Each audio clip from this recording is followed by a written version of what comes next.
नमस्कार। मैं सुरेश कुमार राजकीय प्राथमिक पाठशाला मेवली कला की ऑनलाइन कक्षा में आप सभी का स्वागत करता हूं। प्यारे बच्चों, आज हम भूगोल विषय के अंतर्गत लेके आए हैं भारत का भौगोलिक विभाजन, भारत का भौतिक विभाजन। ठीक है, ये आज का जो हमारा भूगोल विषय के अंतर्गत जो ये पाठ रहेगा, चैप्टर रहेगा, ये कक्षा 6 से लेकर कक्षा 12 तक के विद्यार्थियों के लिए हम आज के चैप्टर भूगोल का लेकर आए हैं। हमने अपनी पूरी कोशिश की है कि कक्षा 6 से लेकर कक्षा 12 तक के विद्यार्थी इसको अच्छे से समझ सके। उनके लेवल के हिसाब से हमने चैप्टर आज का तैयार किया है। तो आज का जो हमारा चैप्टर है भारत का भौतिक विभाजन, प्यारे बच्चों, भारत का भौतिक विभाजन भूगोल विषय है। भारत एक विशाल देश है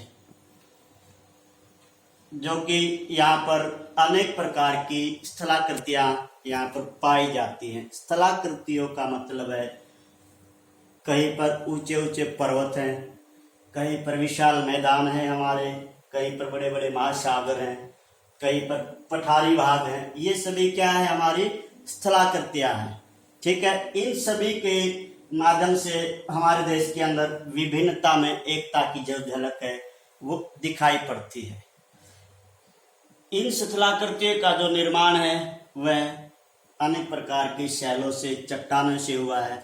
यहाँ पर कई कई आग्नेय जो शैलें हैं, संगमरमर के तरह कठोर चट्टानें भी पाई जाती हैं और कई कई सेलखड़ी जैसी हमारी मुलायम चट्टानें भी पाई जाती हैं जिनसे पाउडर भी बनाया जाता है। इसके बाद हमारा गोंडवाना भूमि, यहाँ पर पहले तैतीस नाम का एक सागर लहराता था। ठीक है, वहां पर पृथ्वी के अंदर हमारी बड़ी बड़ी प्लेटें हैं जो लहराती रहती हैं। विभिन्न प्लेटों के आपस में टकराने से, जैसे Bharat Australian plate Eurasian plate से जब टकराई थी तो वहां पर जो अवसाद जमा था उसके कारण वलित पर्वत का एक हमारा जो है निर्माण हुआ था, जिसको हम प्लेट विवर्तनिक सिद्धांत के अनुसार पढ़ते हैं। उसके अनुसार एक वलित पर्वत श्रृंखला का निर्माण हुआ था जिसको आज हम हिमालय पर्वत श्रृंखला के नाम से भी जानते हैं। ये देखिए हमारी हिमालय पर्वत श्रृंखला है। ठीक है, इसके नाम से भी हम जानते हैं। इस वलित पर्वत का निर्माण हजारों लाखों वर्षों की एक प्रक्रिया थी जब इसका निर्माण हुआ था। इसके बाद हम पढ़ते हैं, शुरू करेंगे अब भारत का जो भौगोलिक जो विभाजन है वो कितने भागों में किया गया है। भारत को भौगोलिक आधार पर हम 6 भागों में बांटते हैं। हिमालय पर्वत श्रृंखला, उत्तरी मैदान, प्रायद्वीपीय पठार, भारतीय मरुस्थल, तटीय मैदान और द्वीप समूह। ये हम भारत का जो भौगोलिक विभाजन करते हैं 6 भागों में हम करते हैं। तो सबसे पहले हम शुरुआत करेंगे हिमालय पर्वत समूह से। ये हमारा हिमालय पर्वत समूह भारत के, ये भारत का मानचित्र है। भारत के उत्तर दिशा में, पश्चिम दिशा से पूर्व दिशा की तरफ फैला हुआ है 2400 किलोमीटर की लंबाई में।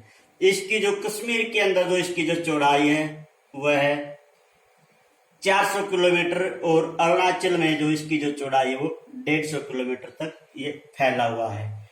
क्या बताया हमने, हिमालय पर्वत श्रृंखला। ठीक है, इसको हम 3 भागों में बांटते हैं। हिमालय पर्वत श्रृंखला को महान हिमालय, मध्य हिमालय और शिवालिक हिमालय।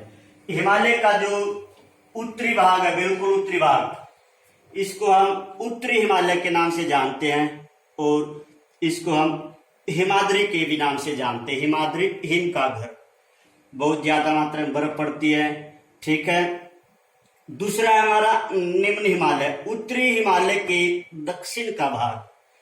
उत्तरी हिमालय के दक्षिण का भाग जो हमारा वो है निम्न हिमालय। ठीक है, इसकी जो औसत ऊंचाई है, यहाँ की जो चोटियां की औसत जो ऊंचाई है निम्न हिमालय की, 4500 मीटर की ऊंचाई तक की यहाँ पर चोटियां पाई जाती है। तीसरा है हमारा ये शिवालिक की रेंज, शिवालिक की पहाड़ियां, शिवालिक हिमालय। आप कभी हरिद्वार गए होंगे, वहां पर आपने जो पर्वत देखा है, जो पहाड़ देखा है, वो कौन सी है? वो हमारी शिवालिक हिमालय है, वो हमारा जो, ठीक है। उसकी जो औसत ऊंचाई है शिवालिक हिमालय की 900 मीटर से 1100 मीटर तक की इसकी जो औसत ऊंचाई वो पाई जाती है।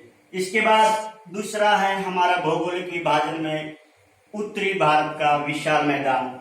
इस विशाल मैदान का जो निर्माण हुआ है, उत्तरी भारत के विशाल मैदान का जो निर्माण हुआ है, वो हमारे हिमालय से निकलने वाली नदियों के, गंगा, ब्रह्मपुत्र आदि नदियों से इस हमारे उत्तरी विशाल मैदान का जो निर्माण हुआ है, जिसको हम उत्तरी भारत का विशाल मैदान कहते हैं, हिमालय से निकलने वाली नदियों द्वारा बहाकर लाए गए निक्षेप से इस विशाल काय उत्तरी मैदान का निर्माण हुआ है।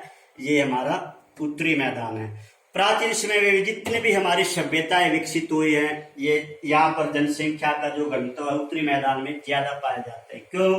पानी की सुविधा है, समतल भूमि है, ठीक है ना। जितने भी प्राचीन समय में हमारी जितनी भी सभ्यताएं थी वो कहाँ पे फली फूली थी?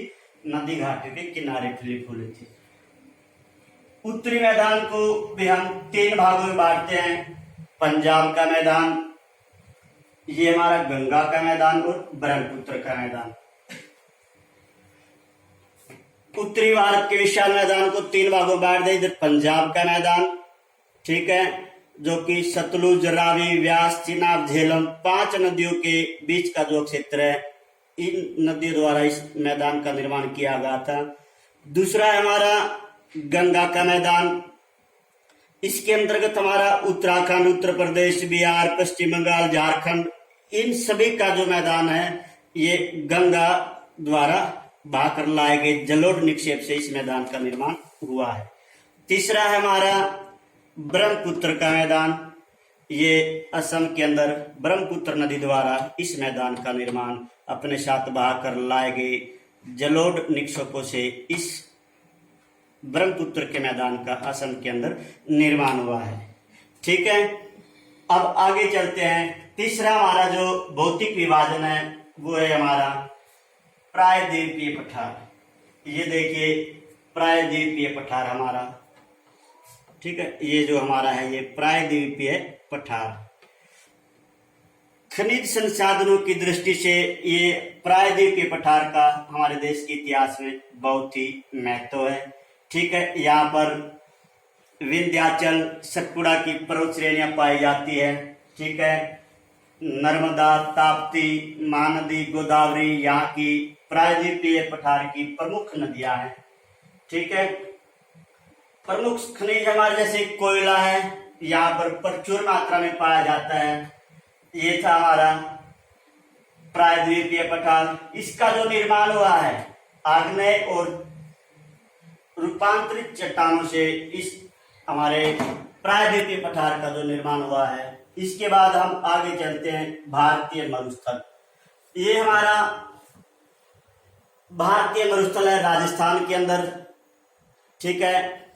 यहाँ पर बड़े बड़े बालू के टीबे पाए जाते हैं अर्धचंद्राकार की अवस्था में, जिनको हम बरकान के नाम से भी जानते हैं। जैसलमेर और भारत पाक बॉर्डर पर इसका, इधर ये पाकिस्तान है, इधर ये इंडिया अपना, भारत पाक बॉर्डर पर इसका जो है भारतीय मरुस्थल का विस्तार है, ठीक है। इसके बाद हम चलते हैं तटीय मैदान। ये हमारा अरब सागर, ये हमारा बंगाल की खाड़ी, पश्चिम में अरब सागर से लेकर ये हमारी जो तट रेखा है, इसके साथ साथ पश्चिम में अरब सागर से लेकर पूर्व में बंगाल की खाड़ी तक हमारे तटीय मैदानों का विस्तार बहुत ज्यादा है। पश्चिम की भांति पूर्व दिशा में पूर्वी तटीय मैदान जो है समतल है और चौड़े भी हैं, ठीक है। इसके बाद आता है हमारा द्वीप समूह। 2 हमारे द्वीप समूह हैं। ये बंगाल की खाड़ी में हमारा अंडमान निकोबार द्वीप समूह। बंगाल की खाड़ी, इसमें हमारा कौन सा द्वीप समूह है? अंडमान और निकोबार द्वीप समूह, जिसकी राजधानी पोर्ट ब्लेयर है। प्राचीन काल में इसको हम काला पानी के नाम से भी जानते थे। क्यों जानते थे? क्योंकि हमारे जितने भी क्रांतिकारी योद्धा हुए हैं उनको पकड़कर काले पानी की जेल में, अंडमान निकोबार की जेल में डाला जाता था। ताकि वो किसी प्रकार वहां से भाग न सके। दूसरा हमारा द्वीप समूह है, इसकी जो राजधानी अंडमान निकोबार की है पोर्ट ब्लेयर। दूसरा द्वीप समूह है हमारा अरब सागर के अंदर, ये है हमारा लक्षद्वीप समूह, इसकी राजधानी कवरत्ती है। ठीक है, सामरिक और पर्यटन की दृष्टि से दोनों द्वीप समूह का हमारे लिए बहुत ही महत्व है।